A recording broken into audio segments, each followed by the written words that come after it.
The Shawshank redemption. ये movie पिछले 16 year से IMDb के टॉप 250 मूवीज की लिस्ट में है और आज तक कोई भी मूवी इसे उस जगह से नहीं हटा पाई। और ये मूवी एक थिएट्रिकल फ्लॉप थी। तो क्या ये मूवी एक्चुअल में बहुत बड़ी मास्टरपीस है और क्या ये वो जगह डिजर्व करती है? द शॉशैंक रिडेम्पशन रिलीज हुई थी 1994 में, जिसको डायरेक्ट किया था फ्रैंक डैराबॉन्ट ने। 1994 में और भी बड़ी बड़ी मूवीज रिलीज हुई थी जैसे फॉरेस्ट गंप, पल्प फिक्शन, और ये मूवी सबको इंस्टेंटेनियसली पसंद आ गई। इसके लिए इनिशियली शॉशैंक रिडेम्पशन को कमर्शियल फ्लॉप बनना पड़ा। ये मूवी $25 मिलियन के बजट पे बनी और इसने सिर्फ $16 मिलियन कमाए। ये मूवी बेस्ड है स्टीफन किंग की एक नॉवेल के ऊपर जिसका नाम है Rita Hayworth and Shawshank redemption, जो कि 1982 में आई थी। हालांकि ये मूवी बेस्ड है इस नॉवेल पे, लेकिन बहुत सारे चेंजेस किए गए हैं। शॉशैंक रिडेम्पशन को 7 एकेडमी अवार्ड्स नॉमिनेशन मिले थे, इंक्लूडिंग बेस्ट पिक्चर वाली कैटेगरी, बट ये मूवी एक में भी नहीं जीती। तो फिर बाद में ऐसा क्या हुआ कि लोग इसको इतना अप्रेस करने लगे और इतना पसंद करने लगे और ये एकदम टॉप पे आ गई। कुछ मूवीज बहुत ज्यादा फिलोसॉफिकल होती है जिनको नरेट कर पाना एक्चुअल में बहुत बड़ा टास्क होता है, और जो नॉर्मल ऑडियंस होती है जो थिएटर्स में जाके मूवी देखते हैं उनके सामने ऐसी कॉम्प्लिकेटेड मूवीज रखना बहुत बड़ा टास्क हो जाता है। बट शॉशैंक इस मामले में खेल जाती है। एक सिंपल स्टोरी लाइन को दिमाग में रखते हुए बहुत सारी डीप चीजें तुमको बता जाती है ये मूवी का जो सबसे इंपॉर्टेंट एलिमेंट है वो है होप,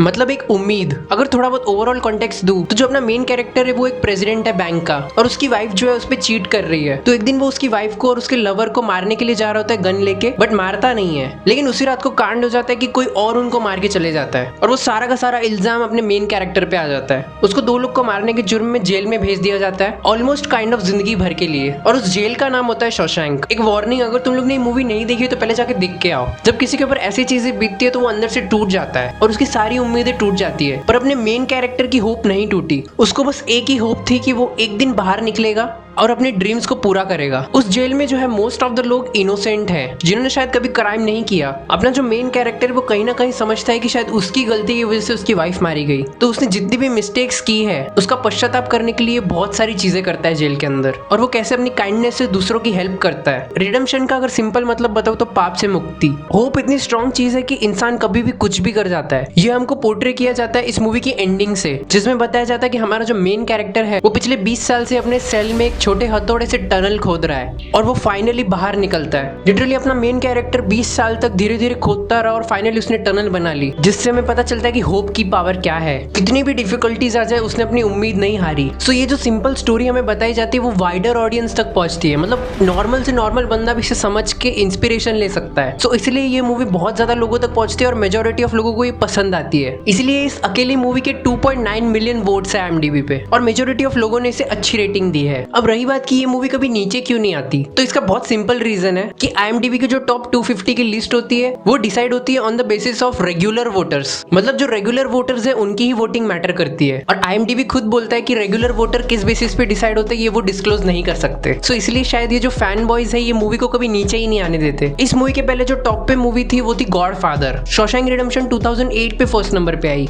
और इसके टॉप पे आने का एक इंटरेस्टिंग रीजन और भी है। 2008 में रिलीज हुई थी द डार्क नाइट, तो जो डार्क नाइट मूवी के फैन बॉयज थे उन्होंने गॉडफादर को डाउनग्रेड कर दिया। वो लोग गॉडफादर को तो नीचे लेके आए बट डार्क नाइट को इतना ऊपर नहीं लेके जा सके। सो यहाँ पे चांस मिला शॉशैंक रिडेम्पशन को शाइन करने का, और अगर देखा जाए तो इन दोनों मूवीज को 2.9 मिलियन वोटर्स है। सो एकदम टफ कंपटीशन चलता रहता है और मेजॉरिटी ऑफ लोगों को फील गुड मूवीज पसंद होती है और वो ज्यादातर लोग देखना पसंद भी करते हैं। सो इसलिए शायद थोड़ी बहुत ज्यादा पॉजिटिव रेटिंग शॉशैंक रिडेम्पशन को मिलती है, और वही फैन बॉय वाला फैक्टर जो हमेशा उसको ऊपर रखता है। इस मूवी को री रिलीज भी किया गया था और तब इस मूवी ने बहुत अच्छी कमाई की, ओवरऑल $78 मिलियन कमाए, and it was a commercial hit. So अगर तुम लोग ने मूवी पहले ही देख रखी है तो मुझे कमेंट सेक्शन में जरूर बताओ कि क्या लगता है तुम्हें ये टॉप पे डिजर्व करती है। और अगर मेरा खाली फुट का प्रवचन पसंद आया तो सब्सक्राइब कर दो, लाइक कर दो इस वीडियो को, और तुम लोग ये वाला वीडियो भी चेकआउट कर लो, क्या पता तुम्हें पसंद आ जाए।